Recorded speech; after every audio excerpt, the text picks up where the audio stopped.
नमस्कार दोस्तों, मैं आरडी यादव जॉब मंत्रा चैनल पर आप सभी का स्वागत करता हूं। आशा करता हूं आप सभी लोग अच्छे होंगे और अपनी तैयारी बेहतरीन तरीके से कर रहे होंगे। दोस्तों आज हम बात करेंगे जो लोअर पीसीएस वैकेंसी आई है जिसमें 2285 पोस्ट है, उसमें आज बात करेंगे मंडी पर्यवेक्षक ग्रेड सेकंड के बारे में।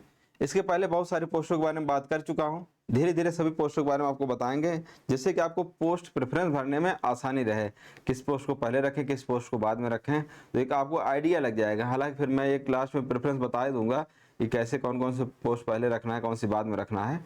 तो आज देखते हैं इसका वर्क नेचर कैसा है, जॉब प्रोफाइल कैसी है, प्रमोशन कैसा है, तमाम सारी चीज़ें डिस्कस करेंगे जिससे आपको एक कॉन्सेप्ट क्लियर हो जाए इसमें इसको किस नंबर पे रखना है। तो बात करेंगे मंडी पर्यवेक्षक की या मंडी सुपरवाइजर भी इसको कहते हैं। मंडी सुपरवाइजर, मंडी सुपरवाइजर ग्रेड 2 इसको बोलते हैं।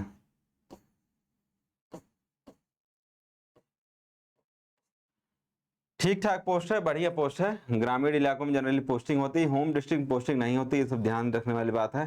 पहले बात कर लें इसके लिए एज लिमिट कितना है। एज लिमिट 21 से 40 साल है, 21 से 40 साल तक। और काउंट कब होगा? जुलाई से काउंट होगा। साथ ही साथ आप ग्रेजुएट हों। अच्छा, इसमें एक चीज और ध्यान देने वाली बात है, यहाँ पे एक लिमिट दिया गया है। यहाँ पे ग्रेजुएशन और इंटर दोनों में 50% नंबर आना जरूरी है। Graduation plus intermediate,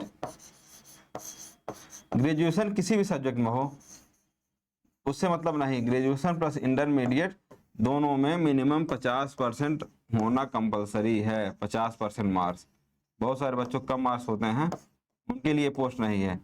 OBC SC ST के लिए 45% है। तो ग्रेजुएशन और इंटरमीडिएट दोनों में 50% नंबर रहना चाहिए। इसके लिए मंडी सुपरवाइजर ग्रेड 2 के लिए बहुत सारी पोस्टों में क्राइटेरिया नहीं रहता, लेकिन इसमें एक क्राइटेरिया है। साथ ही साथ आप पेट का एग्जाम दिए हों तभी तो आप एलिजिबल ही होंगे लोअर पीसीएस में। पेट के सेफ स्कोर की बात करें, लगभग 65 67 जो भी जाएगा वो बाद में पता चलेगा। पहले तो आप फॉर्म फिलअप कर देंगे, वो शॉर्ट लिस्ट होगा तो आपको एक आइडिया लग जाएगा।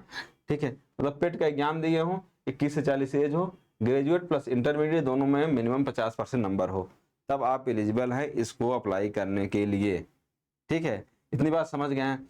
अब बात करना है क्या, मेन जॉब नेचर की बात कर लें तो इसमें काम क्या क्या होता है। पोस्टिंग जो है मंडियों में होती है। मंडी जनरली गांव साइड ज़्यादा होती हैं, तो आपको बढ़िया एक खाने पीने में टेंशन नहीं रहेगा।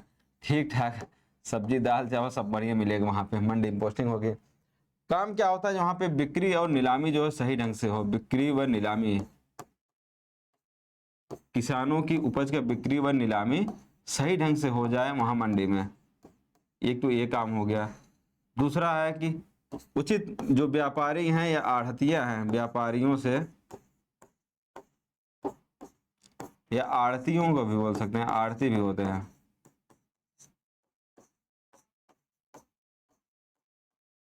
उचित मूल्य मिले।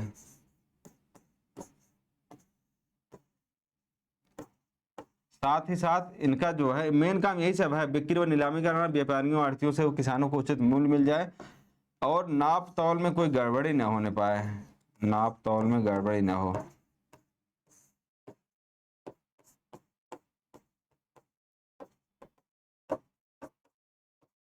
और क्या काम होता है, मंडी टैक्स वसूल करना। जितना भी बिक्री हो रहा है किसानों की उपज का, नीलाम हो रहा है, आ रहा है, मंडी टैक्स वसूली करना। ठीक है, और क्या क्या काम है।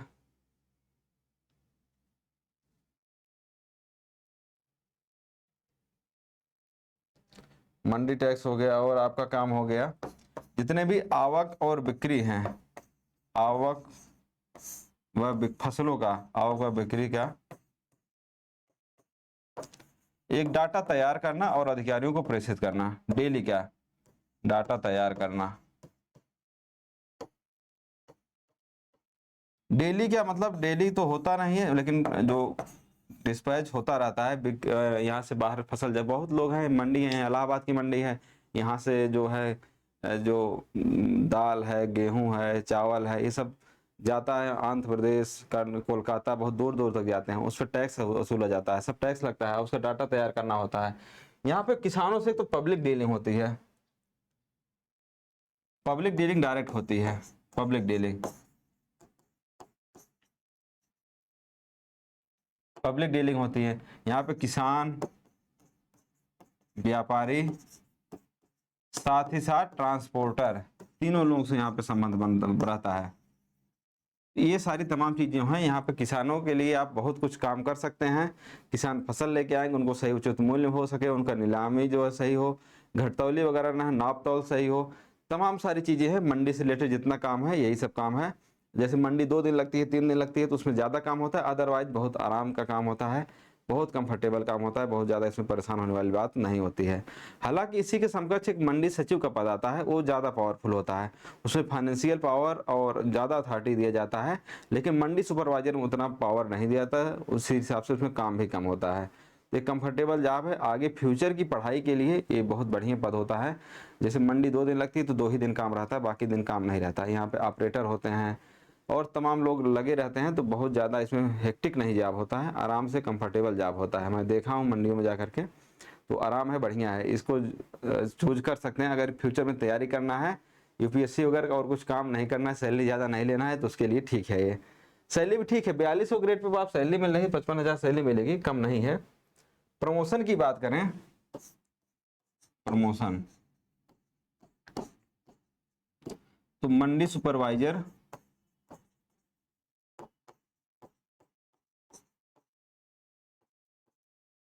ग्रेड 2, ये कितना ग्रेड पे, 4200 है, तो ठीक ठाक सैलरी यहाँ पे मिलेगा। फिर आपका ग्रेड 1 4600 है। फिर इसके बाद आ जाएगा मंडी सचिव, ये बहुत दमदार पोस्ट होती है। पीसीएस से भी यहाँ पे आते हैं और प्रमोशन से भी आप पहुंच सकते हैं। मंडी सचिव ग्रेड 1, मंडी सचिव ग्रेड 1, ये होता है 5400। और इसके बाद अगर मान लीजिए आप पीसीएस से आते हैं तो यहाँ पे डिप्टी डायरेक्टर, ज्वाइंट डायरेक्टर, इसको डीडी बोलते हैं, डिप्टी डायरेक्टर, या इसको सिंपल में डीडी बोलते हैं, ये होता है 6600। और joint director JD, joint director, ये होता है 7600। यहाँ तो ये सब पहुंचना मुश्किल होता है, ये सब पीसीएस वाले पहुंचते हैं जो पीसीएस के थ्रू आते हैं। ठीक है, यहाँ मंडी सचिव ग्रेड 1 पीसीएस के थ्रू ही आते हैं। तो यहाँ पे आप देख सकते हैं प्रमोशन ठीक ठाक है, आप 5400 तक आराम पहुंच सकते हैं। तो प्रमोशन ठीक ठाक है, यहाँ पे अच्छा है, प्रमोशन है। और यहीं पे बात की जो मंडी सचिव का पद होता है, तो मंडी सचिव यहीं पे होते हैं, सेम ग्रेड पे होते हैं, लेकिन इनका पावर थोड़ा ज्यादा रहता है। मंडी सचिव ग्रेड 3, 2, 1 यही हो जाता है, यहाँ पे आ जाते हैं, मिल जाते हैं। ये सब प्रमोशन का बात आपको बता दिया हूँ, कैसे क्या क्या प्रमोशन होता है। तो आप बेहतरीन तरीके से तैयारी कीजिए, सिलेक्शन लीजिए, अच्छा पद है, पढ़ने का आगे मौका है। और गर्ल्स के लिए भी ठीक है, बहुत ज़्यादा प्रॉब्लम नहीं होता। थोड़ा सा पोस्टिंग जो है ग्रामीण एरिया में होता है, ये प्रॉब्लम रहता है, लेकिन और सब चीज़ें ठीक ठाक रहती हैं। ठीक है, इसके बाद एग्जाम पैटर्न आप जानते ही हैं। इसके लिए आपका पेट का एग्जाम देना पड़ेगा। पेट के एग्जाम का सिलेबस यही है, एक एग्जाम दे चुके हैं, दूसरा एग्जाम होगा। ये सिलेबस दिया गया है, यहाँ पे 2 घंटे का पेपर होगा और 100 क्वेश्चन है, ये आप सिलेबस देख सकते हैं। और तैयारी के लिए, इसके लिए हमारे यहाँ प्रेरणा बैच चल रहा है, आप लोग देख सकते हैं, यहाँ पे इनरोल कर सकते हैं। यहाँ पे वीडियो लेक्चर है, पीडीएफ है, मॉक टेस्ट है, ये सब तमाम सारी चीज़ें हैं। बैच स्टार्ट हो चुका है, पढ़ना हो तो आप पढ़ सकते हैं। आज के लिए इतना ही, फिर मिलेंगे नेक्स्ट वीडियो में और सारी चीज़ों के बारे में बात करेंगे। मेरे हिसाब से इसमें सब मंडी पर्यवेक्षक के बारे में सारी चीज़ें क्लियर हो गई होंगी। पोस्टिंग इसकी ग्रामीण में होती है, अपने होम डिस्ट्रिक्ट पोस्टिंग नहीं होती है, ध्यान रखना है। ट्रांसफ़र जल्दी नहीं होता, आराम से 5-7 साल एक जिले में रह सकते हैं। यही सब चीज़ें हैं इसमें, बाकी मैं बता दी काम क्या होता है और प्रमोशन क्या होता है, एज लिमिट वगैरह सब बता ही दिया हूँ। तो thank you, best of luck, best wishes, नमस्कार, धन्यवाद।